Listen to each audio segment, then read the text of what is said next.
এইগুলি আপনার স্টুডেন্ট? হ্যাঁ। এই জায়গাটার কি নাম? জিলিং সেরেং। জিলিং সেরেং। হ্যাঁ। এটা স্কুল? হ্যাঁ। কে বানিয়েছে? আমরা। আপনারা? হ্যাঁ। এই গ্রামেতে কতগুলো বাড়ি আছে? মোটামুটি 95টি। 95টা? হ্যাঁ। আর 95টা বাড়ির বাচ্চা এইগুলো? হ্যাঁ। এই সব বাচ্চাদেরকে আপনি এখানে পড়ান? হ্যাঁ। কত করে টাকা দেয়? বেতন পান আপনি? না। বেতন পান না? না। এই বাচ্চাটার কত মাস বয়স? 2 মাস। 2 মাস বয়স? হ্যাঁ।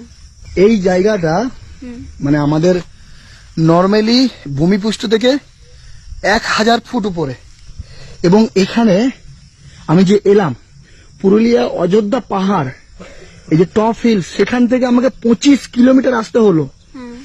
ওই 25 কিলোমিটারের মধ্যে না একটা দোকান পেয়েছি, না একটা বাজার পেয়েছি। তো এইখানেও থেকে আপনি এতগুলো বাচ্চার দায়িত্ব নিয়েছেন। হ্যাঁ।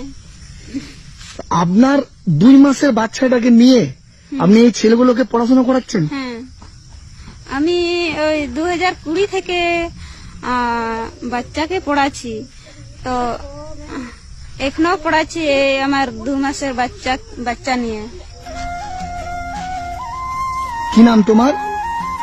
প্রিয়ঙ্কা। প্রিয়ঙ্কা। তোমার কি নাম?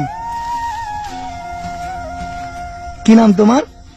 কি নাম তোমার?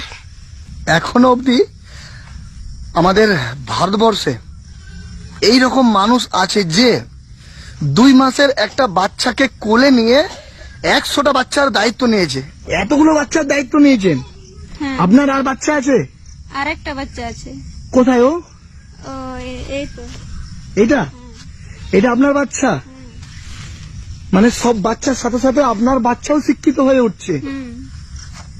তো এই যে এতগুলো বাচ্চার দায়িত্ব নিয়েছেন, কেন, কি দরকার ছিল ছোট্ট একটা বাচ্চাকে কোলে নিয়ে এই যে সকালবেলা ভোরবেলা উঠে আমি এতগুলো বাচ্চাকে এই পড়াশোনার দায়িত্ব নিয়েছেন, সেটা কেন, কি দরকার ছিল সমাজে এত কিছু করার? এখানে মানে পড়াশোনা বলতে কিছুই জানতো না বাচ্চারা বা মা বাবারাও, তার জন্য আমি ভেবে চিন্তে আমি বাচ্চাকে পড়াচ্ছি। তোমরা ভালো আছো? বাংলা বুঝতে পারছো?